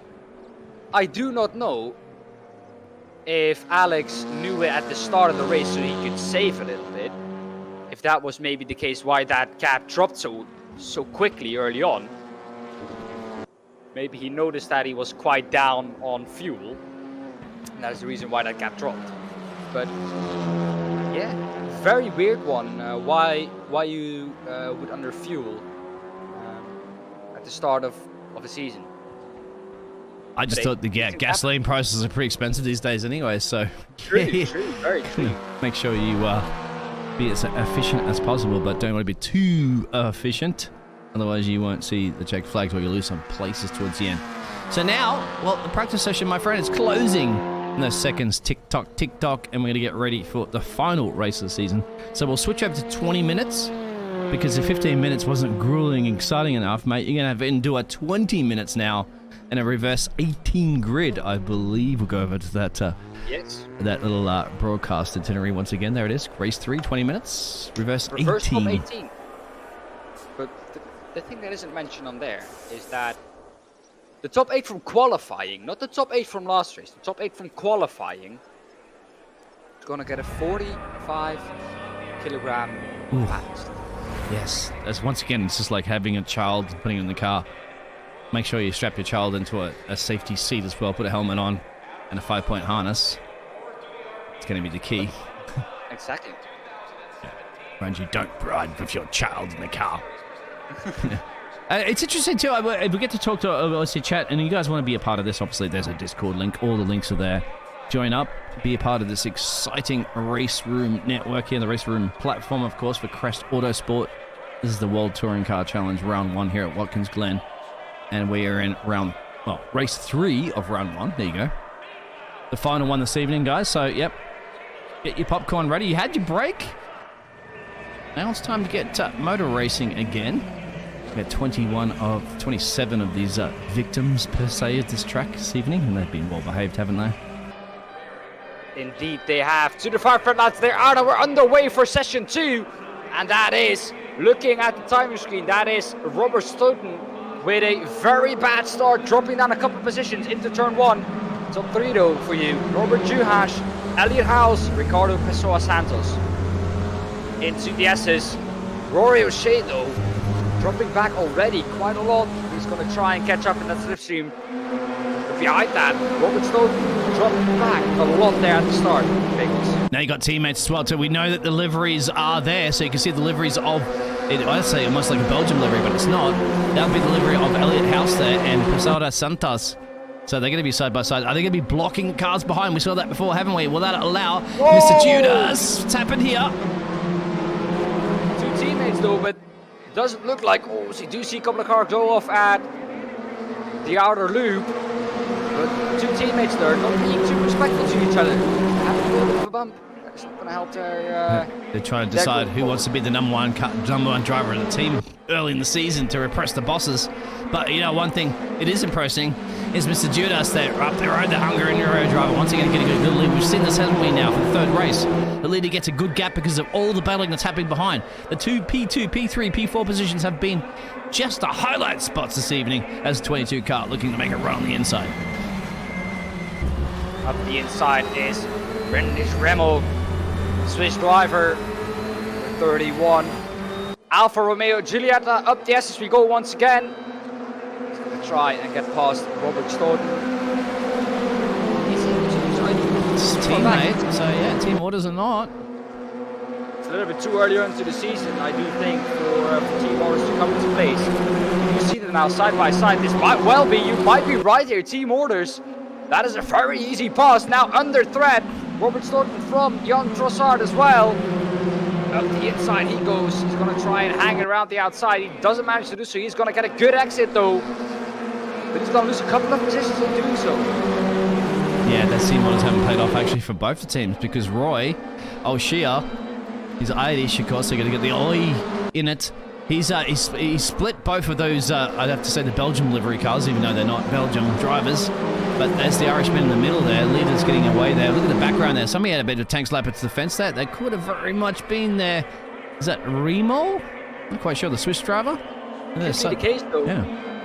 Side by side though now for P2. Oh, I think this is, that is a little bit of contact that is going to allow. Is it Elliott's house? Yes, it is.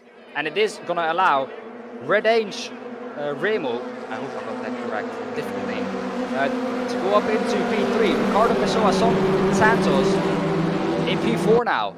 So after dropping back massively in the early stages in race 2, he's now looking to try and redeem himself from that, to try and keep up that P4 in race 3. And a little bit of damage early into a 20-minute race is not that great. Well, we're already about 4 minutes to change down. Look at this. There's a lot of action happening back here in the P6, P7, P8 territory.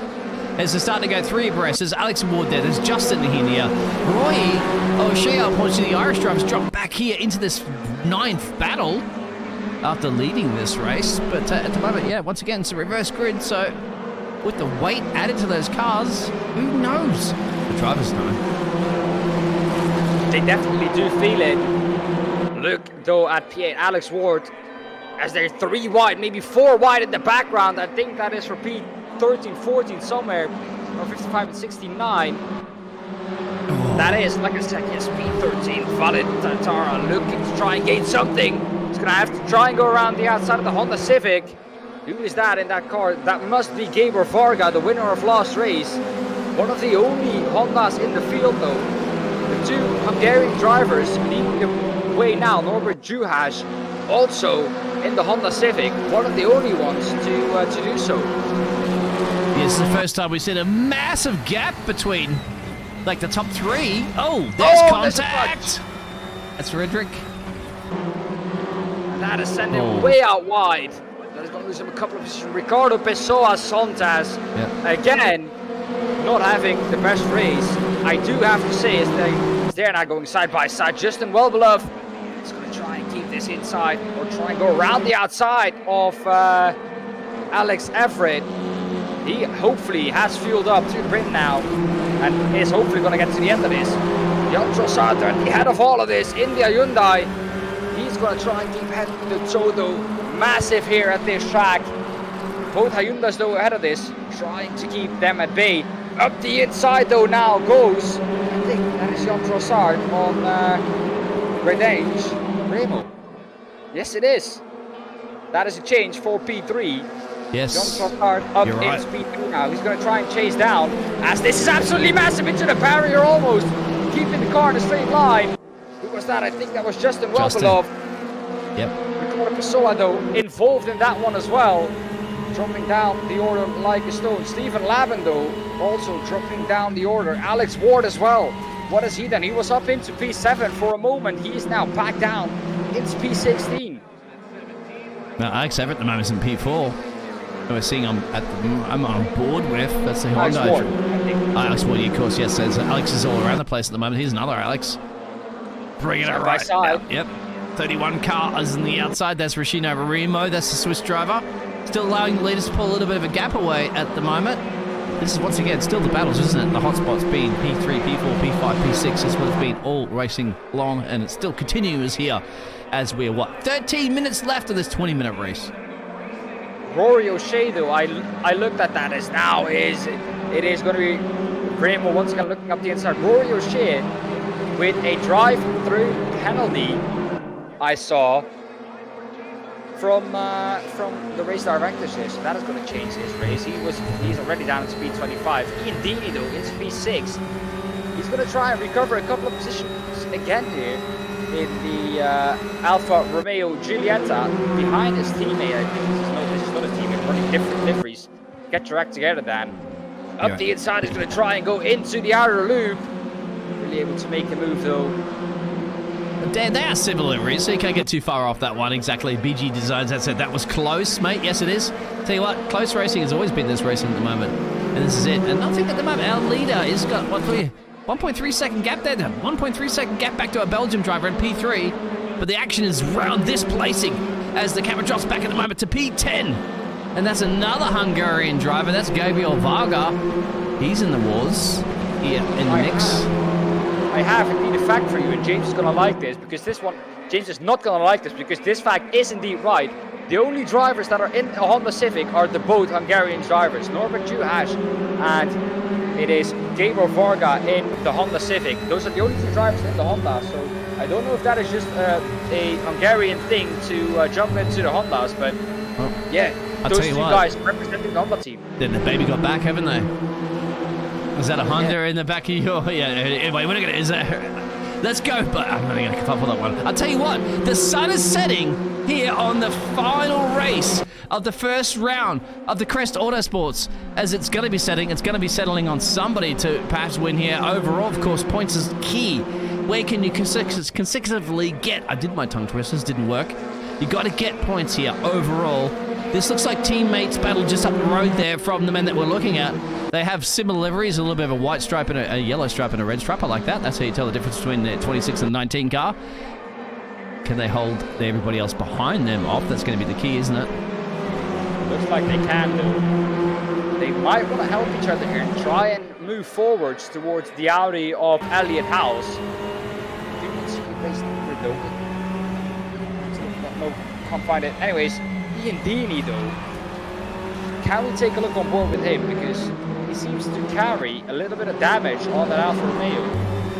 And maybe if we go into the outer loop, can we stay on board with him until the outer loop, because we will see, I think, then the sun playing a factor, because the sun settling down now will make it difficult for these drivers to, or it will shine directly in the eyes of these drivers and make it difficult for them to spot their apexes and their exits. You're right, you're absolutely right. Whether you have a clear visor or not, too. Yeah, the sun, you can see it setting at the moment, but you've got to be focused on your racing line, not worry about whether that little big ball of helium and nitrogen is burning.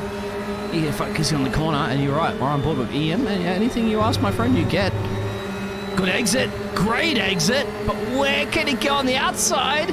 You got to be careful the 31 doesn't try to squeeze him. He doesn't, side by side, he's going to have to lift. Oh, there it is. Trying to get the car back. That is a beautiful move by Ian Deeney, and that is going to move Remo down. Can he hang it up the inside though? Don't touch the outside wall here, Ian, and he doesn't do so. That is a brilliant move up the inside. Beautiful switch back there into turn 6, compromising his entry for a better exit, but Remo's going to try and come back. He's not done with this fight yet. Absolutely, you're not done with anything, because you still have 9 minutes of racing to go. And you're a race driver, mate. You got to earn your paycheck here. Right? You put the effort in, you've paid for tracks. You put your practice in. This is the third round. Sorry, the third race for round 1. So you got to impress the the sponsors that are paying you to drive here this evening. Welcome along, guys. James says this is great racing. James, it's been fantastic racing, my friend. Speechless racing up the road. Are we looking at a bit of a teammate challenge? Oh, what's happened here? Oh. And this is, like I said, they have stopped battling with each other, and they've caught up to I think it is Elliott House here in P2, and these trust me, these Hyundais have quite a lot of pace here. So I think once young Trotsar gets past here, he will try and attack Norbert Juhasz up the road. Norbert Juhasz. Why not what was an H in my book? I don't know, but they correct myself in the end. That's what matters at the end of the day. Alex Everitt, though, trying to make up for that lost race 1 where he had the lead comfortably but under fuel. Oh, and is that Jan going wide? And that is going to allow both. Yeah, that is both Jan and maybe Alex through now. Oh yeah, but go on. Yeah, Alex is still in the middle of this party, isn't it? From the teammate party, and Alex probably not be the happiest camper around. There he is. We'll go on board back there with Alex. Actually, you can see up the moment Elliot and John. That's Elliot House and John Transit. I'm only going to pronounce that, but you can see the positions, guys. Our race leader, 2 seconds up the road. Here we go. A little bit of a lead. Dive bomb. Going to get a good exit here. But where do you go? Bumping, grinding. A little bit of a touch there on the exit of the outer loop. He's going to try and get the inside. Like I said, they have to stop fighting if they want to catch up to the back of Norbert Juhasz here. And it looks like Jan Trossard has now got a little bit of a gap, trying to eke away. And what is going to help you on is if Alex can attack Elliot into turn 1.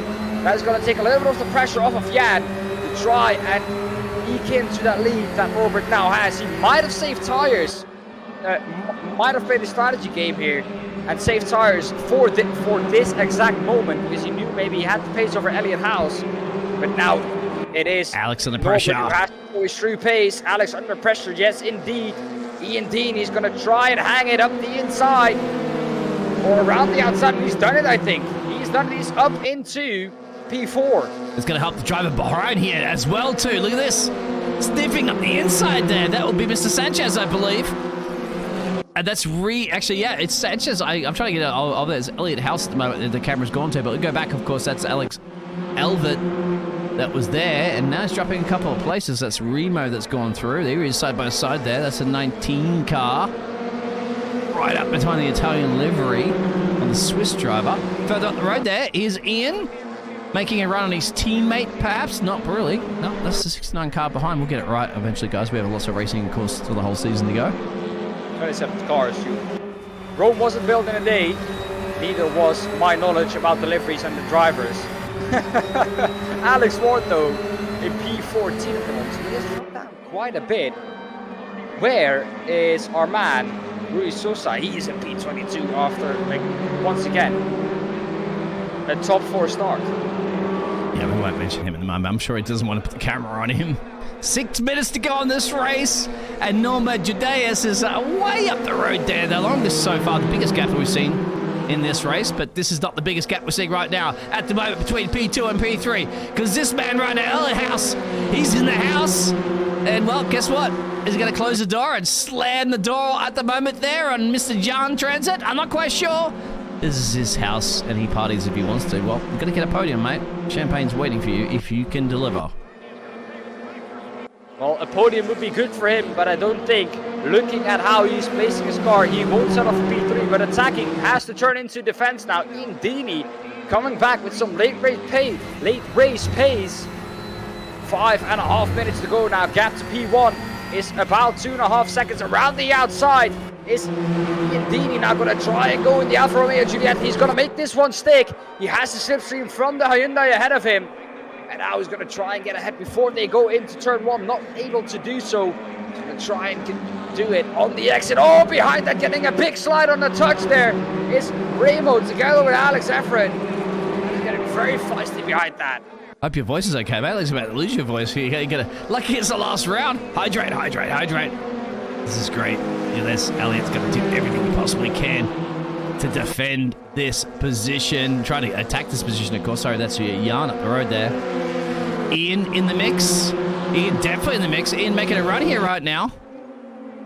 The Alfa Romeo. He's going to be able to make this one stick. Not quite. He does appear to have some damage on the front of that car. A little bit of a touch there from Remo, I think, or from Alex on the back of Remo's car. That unsettled him a little bit, but it did not hold him back. The good exit now for Ian Dean. He's going to try it up the inside of turn 6. Not really close enough this time. But like we saw, the switchback here works quite good for this Alfa Romeo car. He's going to keep the outside. Elliott has that one covered, but now he's going to try the wider line out onto the straight. He has the better exit. He has the slipstream. Is he going to be able to do something up into the inside of turn 1, do you think, Biggles? Oh, the thunderstorm's coming down the outside for me. The sun is setting at the moment on this race. They have 3 minutes and change to go. In the background, there could be a little bit of a movement there between Alex as well there in Remo. Oh, it's absolutely heating up. Absolutely heating. Go back to Ian Butt, putting the pressure on. Ian, I'm thinking about it. He wants it, but I tell you what, it's one thing to catch, it's another thing to overtake, isn't it? It's one thing to catch, it's another thing to overtake. Indeed. The skill of overtaking is placing your car in the right position. He has damage as better well. Head on corner entry. Yes, indeed. It's placing your car good on corner entry and trying to get a good corner exit as well. As you can see from that car dented in. That will not be the best aerodynamics, but either way, he has a good run now once again. Behind him, he might want to let his manufacturer teammate, if we can call it that, past.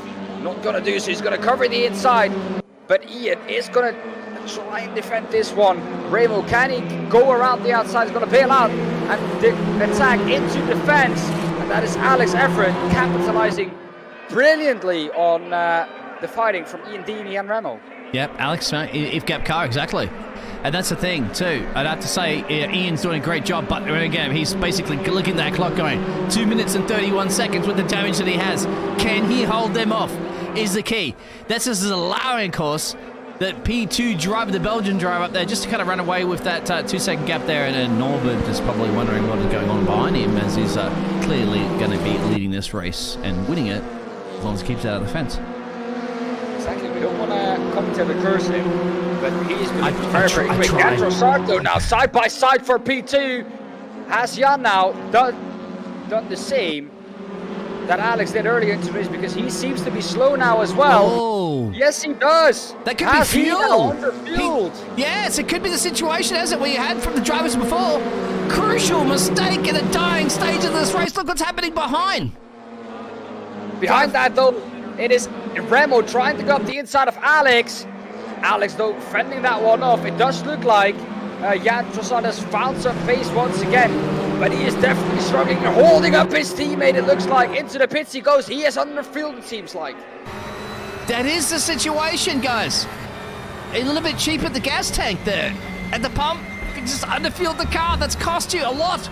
It could cost you potentially a race win. Look at Ian at the moment, putting pressure at the moment. He wants this. He says, Elliott House, your name might be House, my friend, but I want some Ian Denieri in this house. And he wants it. He's got 1 minute if he wants to get this race done. The 69 car putting pressure right now on the Audi. Side by side, a little bit further back though. Remo side by side with Justin Wellbeloved. And is he going to make this one not quite? He's going to have to go up the inside, but behind him though, Neil Krave going to try to move up the inside a little bit further up the road. Ian Deeney tries to make the move for P2. He's going to hang this one up the inside, and he does make this one stick, and that does demote Elliott House down into P3. Is he going to keep hold, I have to say, of this P2 Ian Deeney? It does look like the slipstream is going to affect him quite a lot with that damage front end of the Alfa Romeo Giulietta. But going into the last lap now, leading from start to finish almost, Norbert Juhasz. He is led very comfortably, but this is the battle for 5th and 4th. Alex Everitt very close to the back. There is lots of late breakers. This is where it gets spicy, doesn't it, mate? The third race, because now it's like, as I said, elbows are out more, and they're going to go for it. This is the last lap of the round, so nothing to lose here if you're not in a position where you want to be in. Alex Everitt, is that another car out of fuel? I'd say Elliott so. House dropping down the field, and we have absolute drama here at the end of race 3, as we saw in race 1 with Alex. Under fueling, Norbert Juhasz has led this one from start to finish. He will hope that he can get to the end with this tank of fuel. He has the lead to maybe drop back quite a little bit. Ian Deeney, though, now has to get back down to Alex, but behind them, Ricardo Pessoa Santos, almost side by side with Alex Everitt for the last podium spot. Meanwhile, at the front of the field, Norbert Juhasz is going to come through to take his well-deserved victory. Led from start to finish, 2.6 is the gap in the end. Behind that though, look how close it is. Alex Everitt just about to keep ahead of Ricardo Pessoa Santos. Biggles, what a race we've seen once again. How's your voice, mate? Sounds like you're breaking up, of course, but that was great. Absolutely great. Norbert, It's absolutely worth it. Yeah, it is worth it, of course. Yeah, exactly. Norbert just controlled that race from the start, didn't he? He pulled the gap there, sat back there, probably tweeting to everybody going, I hope you're enjoying some Crest Autosports, because I'm just leading this race. But once again, it's always the action in the middle. Granted to Ian, mate, with the damage he had, he still managed to get his Alfa Romeo. I tell you what, Alfa Romeos looks like they're pretty tough cars, mate, up into P2. And we can't even talk about the rest of it because there's so much. I think we've lost a commentator. Dan's down. Dan needs a defibrillator. No, I was muted. I did not realize that. That's I fine. was talking about the guys under fueling. We have to talk about that as well. Absolutely, my friend. Because that was a big part. Coming out of P2 was, who was it? Elliot House dropping out of P2. And together with him, I think it was Carl, Rui Sosa, who all had a little bit of a difficult race. Screenshot this one for the last time this evening. Biggles. Got you covered. Go ahead, sir. We don't want to forget this one. In first, of course, we have Norbert Juhasz. In second, Ian Deeney. Alex Everitt in third. Ricardo Pessoa Santos in fourth. Fifth is Justin Wellbeloved. Neil Krave in P6. Geoff Purkiss in P7. Remo, though, in P8. He had a promising first race, but dropped back a little bit because of a lot of fight, of course, going on. He coming out of the worst end there. Fraser Rostens in P9. Vlad Tartara in P10. Alex Ward P11. 12th, Alexander Nyakachenko. 13th, we will have... Oh, there we go. I got it for you. There you go. There we go. In P13, we have Hobbs. 14, the Gravelier. Best result from him of the evening, I think. Georgides in P15. Varga in P16. Smith, P17. Rui Sousa in P18. Trotsard in P19. And Lebon in P20. Well, what a race we've had once again, Biggles here. Yeah, Lebon. Drama. Yeah. We've had everything. Yes, exactly. You can't even take a breath. You guys out there, I hope you enjoyed it. It looks like they absolutely enjoyed it because I'm seeing the words brilliant. I'm saying great job, very professional, great racing. Absolutely. That's what we want to hear. Because it's all about you guys enjoying, of course.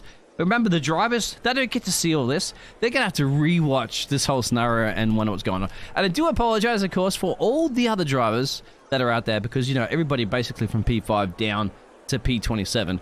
You didn't get much camera time. I apologize because, you know, it's grinding. You got to focus on the action at the front. Yeah. It's too much to cover. So, yeah, if you guys, obviously, that's a good thing about it, isn't it, switched to Rue, because, you know, had drivers that we didn't actually see in the first races now battling up the front of the field. And hats off, obviously, to Crest Autosport for sorting out that reverse grid. So that other drivers have that opportunity, don't they, to prove their talent here this evening. Well, Biggles, I've enjoyed this one very much. Watkins Glen, this 2.42 miles long circuit, has proven to be a circuit that puts us up with some amazing racing. Looking at the calendar, then, Brands Hatch is going to be the one for next week. Round 2 will be there. I will be there for you once again. Maybe with Biggles, maybe with James. It depends. Biggles, I've enjoyed this one. I've enjoyed that one. You're going to bring some of those fantastic snacks over there from the Netherlands as well, too, mate. Fly them into here, the Brands Hatch. I'll have my pies and sausage rolls, but sorry? A what? Well, we need to get some stroop waffles on the plane. There you go. I like that. Yeah, bring that. Otherwise, we'll head over, obviously, to Sweden, and we're going to have some fantastic food over there. I haven't even seen those tracks. But this has been it from the broadcast. Do you want to round it out there from our sponsors, our partners, the broadcasting team, everything here? Yes. So, from the broadcasting team, from me, Biggles, from the drivers, and from all the sponsors, especially Apex Tracks, our title sponsor, we all thank you for being here. Once again, if you're still here, make sure you got them likes on. Make sure to subscribe and turn them bells on. Make sure you smash the like button. Not have to like on. Not that hard. Yes, exactly. Your keyboard will be damaged. From Biggles, from me, from the drivers, from the full community here at Crest Autosport. Thank you for watching, and we will see you out there next week at Brands Hatch. Thank you all, and once again,